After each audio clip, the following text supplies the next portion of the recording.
ओम सभी को सादर नमस्ते जी। आप सभी का स्वागत है हमारे यूट्यूब चैनल वैदिक धर्म पर। और हम पढ़ रहे हैं शुद्ध वाल्मीकि रामायण, जिसके अंदर आरण्य कांड चल रहा है। और आरण्य कांड के अंदर जो आज हम सर्ग पढ़ेंगे, सर्ग 28वां पढ़ेंगे, जिसके अंदर हम पढ़ेंगे रावण का आगमन होता है सीता जी के पास में, और रावण और सीता संवाद पढ़ेंगे, जिसमें सीता जी के द्वारा फटकार लगाई जाती है रावण को। उस पूरे के पूरे प्रकरण को हम ध्यानपूर्वक पढ़ेंगे। पूर्व की कक्षा हमने पढ़ी थी कि जबरदस्ती जो है मना करते हुए लक्ष्मण जी को श्री राम के पास में भेजा जाता है सीता जी के द्वारा कि भाई जाकर देखो कि ये तुम्हारे भाई की ही आवाज़ है। वहाँ पर जाकर देखिए किस प्रकार से विपदा तुम्हारे भाई पर आ चुकी है, राम पर। वो किसी संकट में फंस चुके हैं। तो आप जाकर वहाँ पर देखिए, लक्ष्मण जी जो है उनको समझाते हैं, सीता जी को मना करते हैं कि भाई किसी राक्षस की आवाज़ है, किसी मायावी की आवाज़ है, जो इस प्रकार से भाई की आवाज़ में जो है कंठ स्वर में जो है इस प्रकार से चीख पुकार कर रहा है। वास्तव में श्री राम की आवाज़ नहीं है, लेकिन सीता जी मानती नहीं है। वो ज़बरदस्ती करके जो उनको भेज देती हैं कि भाई जाकर देखिए, तुम स्वार्थी हो, तुम अपने भाई की जो है रक्षा नहीं करना चाहते हो, जानबूझकर जो है अनदेखा कर रहे हो। तो वहाँ पर जो है वो चले जाते, तो उसी घात में लगाए हुए जो प्लान रावण और मारीच के द्वारा किया गया था, उस प्लान को जो है ध्यानपूर्वक करते हुए, विचार विमर्श करते हुए, दोनों रावण वहीं पर आश्रम से कुछ दूर छिपा हुआ था। वो बाट देख रहा था किस तरीके से जो है लक्ष्मण जो है यहाँ से आश्रम से कहीं जाए और अकेला पाते हुए मैं सीता का अपहरण यहाँ पर कर लूँ, हरण कर लूँ। तो उसी के पूरे प्रकरण को हम ध्यानपूर्वक पढ़ेंगे। जितने भी लोग चैनल से जुड़े हुए हैं, चैनल को सब्सक्राइब अवश्य कर ले, वीडियो को लाइक कर दे। कोई शंका कमेंट बॉक्स में अपने प्रश्नों को लिख सकते हैं। इस पूरे के पूरे प्रकरण को ध्यानपूर्वक हम पढ़ेंगे और देखेंगे किस प्रकार से जो है पूर्व की कक्षा हमने पढ़ा था। जैसे लोग एक किदवंती चलते हैं कि भाई एक लक्ष्मण रेखा जो है उनके द्वारा खींची गई थी, जो आश्रम की रक्षा करती थी, जिसके कोई भी बाहरी व्यक्ति अगर आश्रम में प्रवेश करता था वो जल के भस्म हो जाता था।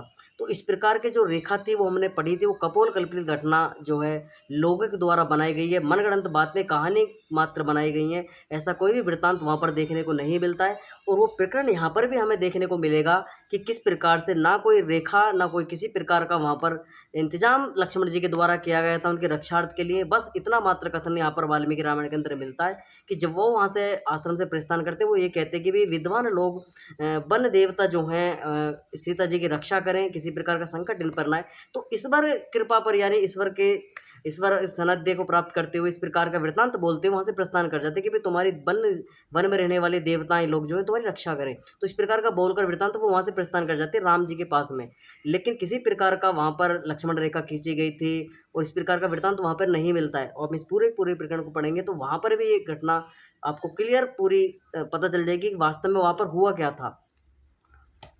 तो अपनी कक्षा को प्रारंभ करते हैं। तदासाद दशाग्रवा क्षिप्रमांत्रपमस्थिते अभिपाचक्रम वेदि परिव्राजका रूप धृतः। लक्ष्मण के जाते समीप ही हुआ रावण सन्यासी का रूप धारण कर सीता जी के सामने जा पहुंचा। तो पूरा प्लान करा हुआ था। लक्ष्मण जी जैसे प्रस्थान करते तुरंत जो है सन्यासी का भेष धारण करते हुए जो है वहाँ पर प्रकट होता है। रावण जो है वहाँ पर पहुँच जाता है आश्रम में। आगे लिखे, सामंतवस्तवृष्टितो ब्राह्घोषद्रियण अमावृत्तितस्थिते वाक्य रहित राक्षसमद्दीपः।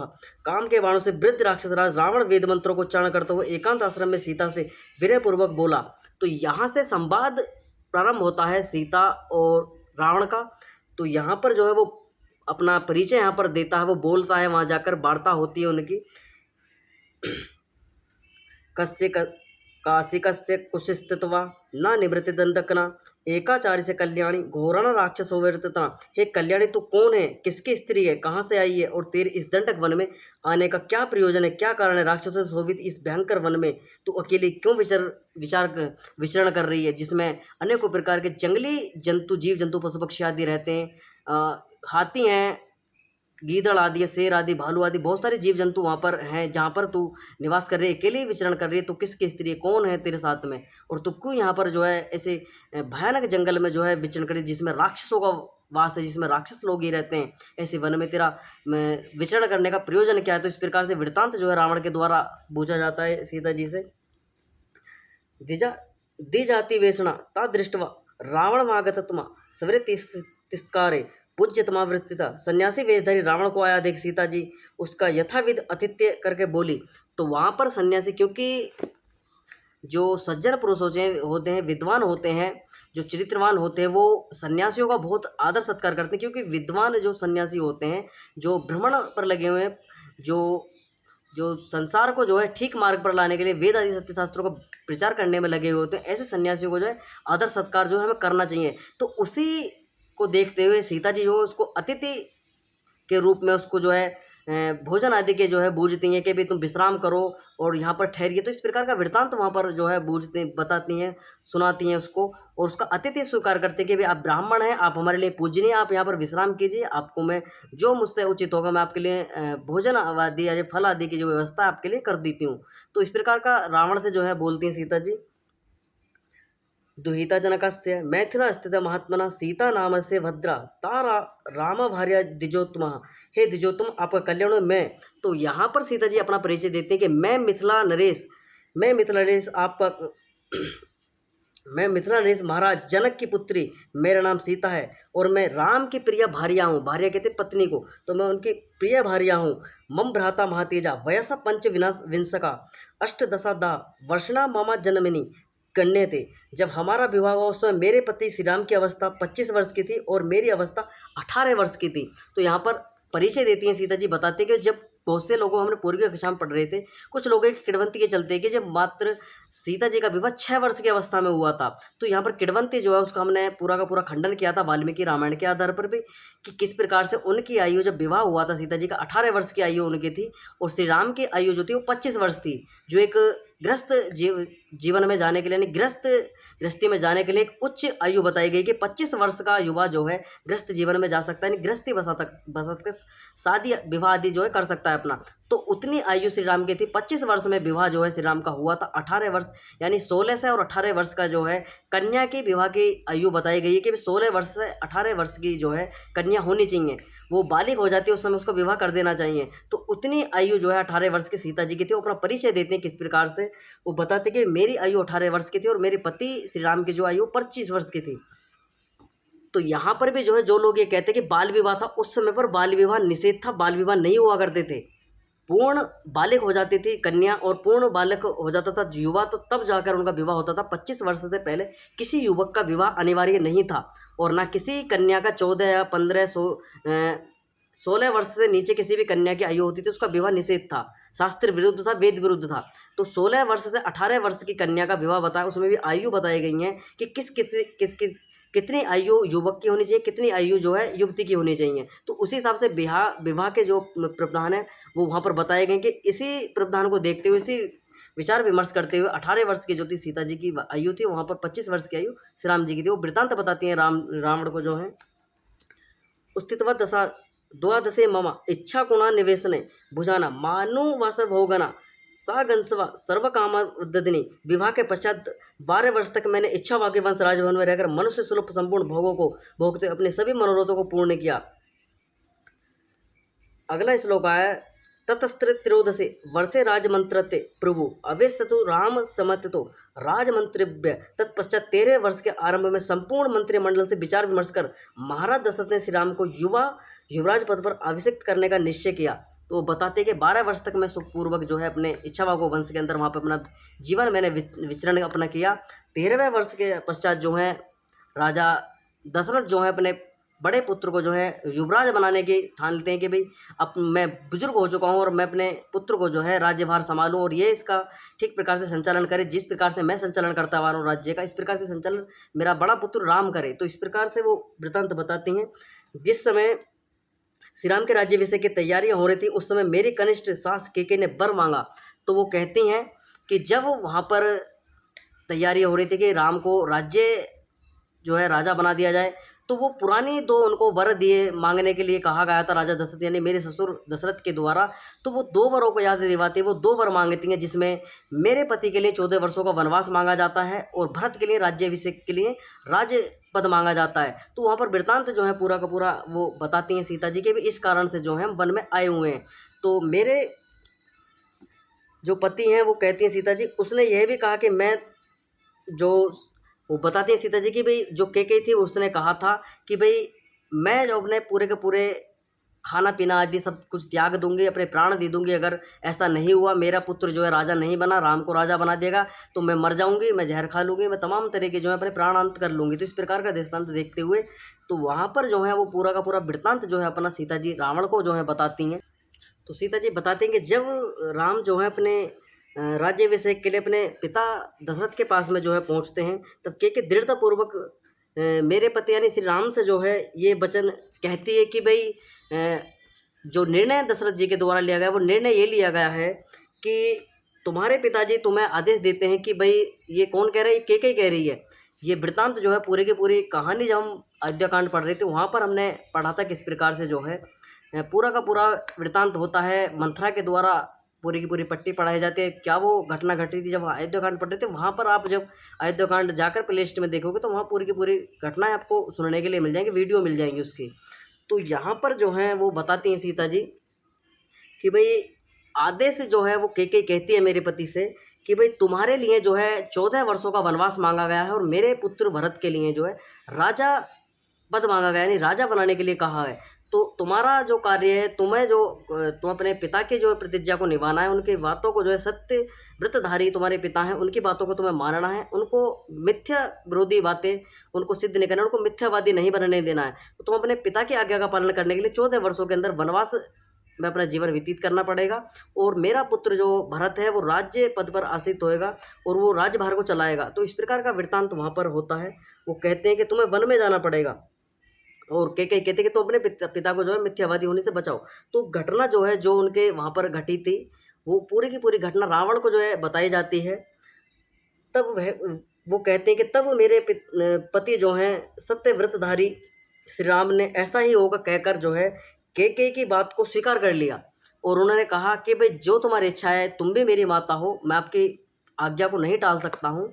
तुम जो है के से वो कहते हैं श्री राम कि जैसा आपने निर्णय लिया है उचित ही निर्णय लिया है, जैसा आप चाहें पिताजी की जो आज्ञा है मैं उसको पूरा करूँगा।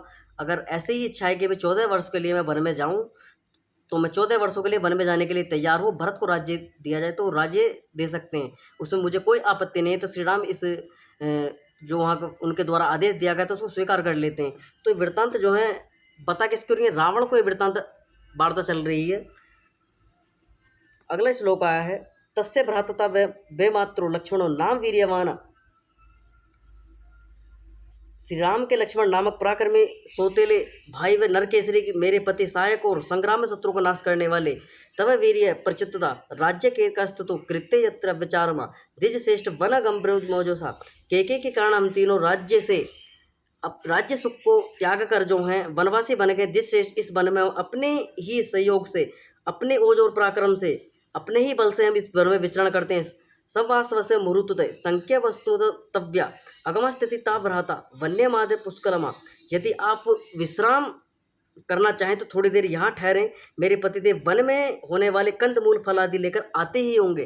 तो यहाँ पर देखिए जो लोग बार बार आक्षेप लगाते कि सिर्फ मांस खाया करते थे और शिकार आदि किया करते, तो यहाँ पर जो है एक राक्षस के को भी वृत्तांत बताया जा रहा है कि वे जो राक्षस प्रवृत्ति का है उससे भी सीता जी कह रही कि मेरे पति वन में गए हुए हैं, फल कंद मूल सब्जी आदि लेने, शाकाहार भोजन लेने के लिए गए हुए हैं। तो आप थोड़ा यहाँ पर विश्राम कीजिए, थोड़ा ठहरिए, मेरे पति आने ही वाले होंगे। तो ये वृत्तांत जो है सन्यासी का जो भेष धारण करे हुए रावण था उससे वृत्तांत जो है अपना पूरा का पूरा सुनाती हैं सीता जी, उससे विश्राम करने के लिए भी कहती हैं। एवं वृत्तवत सीताए राम पत्निया महाबले मृत्युवा चतुरे तीव्र रावणो रक्षित। तो वो यहाँ पर जो है सीता जी पूछती हैं, रावण का परिचय लेती है, रावण से पूछती हैं कि हे ब्राह्मण आप अपने नाम और कुल और गोत्र को ठीक ठीक परिचय दीजिए और यहाँ भी ये बतलाइए कि आप अकेले दंडक वन में क्यों घूम रहे हैं। तो पूछती है रावण से कि भाई अपना परिचय दिए, अपने कुल और खानदान बताइए, आप कौन हैं, क्यों इस दंडक वन में जो है विचरण कर रहे हैं। एवं वंतित्व सीताए राम पत्नी महाबला मृत्युवाचोत्तरे तीव्र रावण राक्षस। श्री राम की पत्नी सीता जी ने जब इस प्रकार प्रश्न पूछा महाबली राक्षस, रावण ने कठोर शब्दों में ये उत्तर दिया, यह न वित्र सीता लोका सदैव सुप्रणत ऐसा रावणो नाम सीते राक्षस गणेश्वरा। हे सीते, जिसने देव असुर और पतंगों सहित तीनों लोगों को आतंकित कर रखा है, मैं वही राक्षसों का राजा रावण हूँ। तो अपना परिचय देता है कि मैं राक्षसों का राजा रावण हूँ जिसने तीनों लोगों को जो है परेशान करके रखा हुआ है।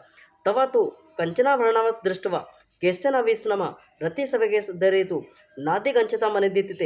हे आनंदित, तेरे स्वर्ण के समान गौर वर्ण और रेशमी वस्त्रों को देखकर मुझे अपनी पत्नियों के प्रति प्रीति नहीं रही है। तो यहाँ पर वो कहता है कि मैं जो है तुम्हारे रूप, तुम्हारे जो है शरीर पर आसक्त हो चुका हूँ और मुझे अपनी पत्नियों में रुचि नहीं रही है। तो अपनी काम पीड़ा को देखते हुए रावण जो इस प्रकार के दृष्टांत जो यहाँ पर सीता जी से बोलता है कि मुझे अपनी पत्नियों, तुम इतनी सुंदर हो कि मुझे अपनी पत्नियों में जो प्रीति नहीं रही है। रावण बोलता है सीता जी से ये बातें। अगला श्लोक है, बही नामतुता मस्त्रणा समामात्न तमेस्ततस्तता सर्वसामेव भद्रता मामग्रमस्मे वह। हे सीते, तुम्हारा कल्याण हो, मैंने इधर उधर से बहुत सी उत्तम स्त्रियों को अपहरण करके अपने यहाँ ला रखी हैं, तुम उनके सबकी पटरानी बनो।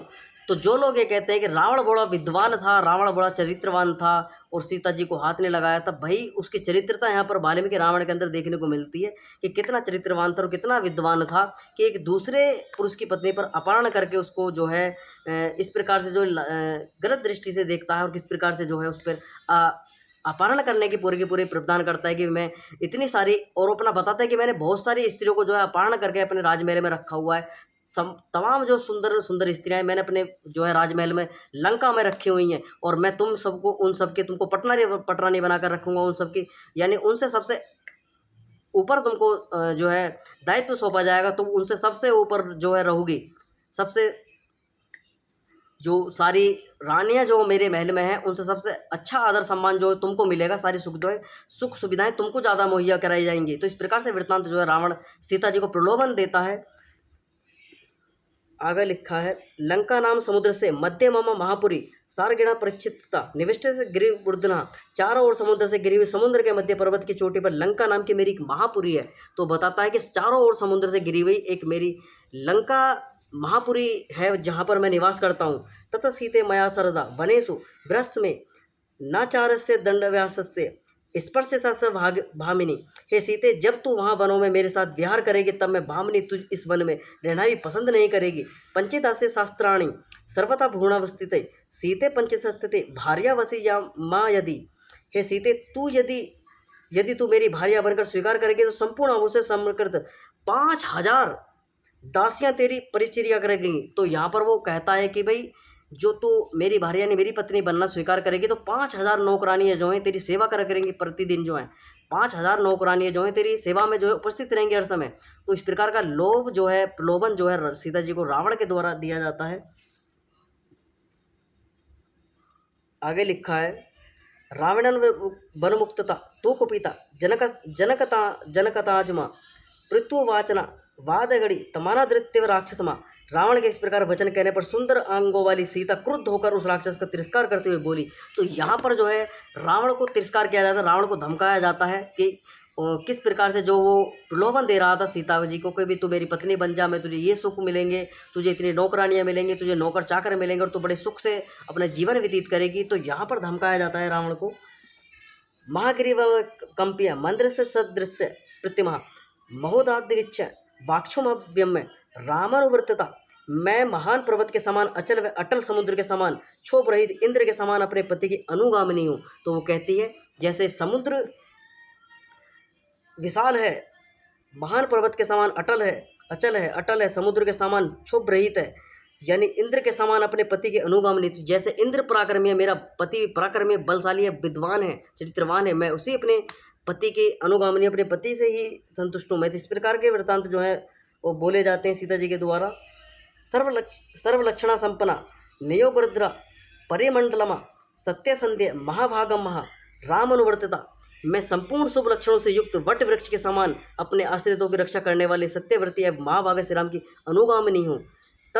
तवाना पुनर्जब्बको सिंगामाक्षम श्रुदुलब्बामा ना साक्य तव्या स्पष्ट दुमत्यस्य प्रभा यथा।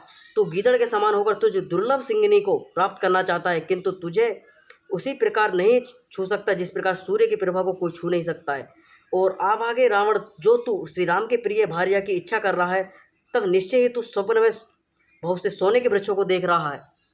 तो वो कहते हैं कि भाई तू जो सपने देख रहा है सीता जी को अपहरण करने का, अपनी पत्नी बनाने का, ये ऐसे देख रहा है कि जैसे कोई सिंह गीदड़ जो है सिंगनी को अपनी देखता है कि इसको अपना निवाला बना लो, इसको शिकार कर लो, दुर्लभ है। जबकि सिंगनी और शेर जो होते हैं वो गीदड़ और मृग आदि का खुद उनको जो है भोजन बना लेते हैं अपना। तो इस प्रकार से तू खुद अपना भोजन बनने के लिए तैयार है। तो इस प्रकार से गलत धारणा पाले हुआ है अपने जीवन के अंदर, अपने मस्तिष्क के अंदर। तो यहाँ पर जो है सीता जी इसको बताती हैं, मुझे प्राप्त करने की इच्छा करके तू हिरण के शत्रु के महाबलशाली सिंह के अथवा विषध सर्प के दांतों को उखाड़ना चाहता है।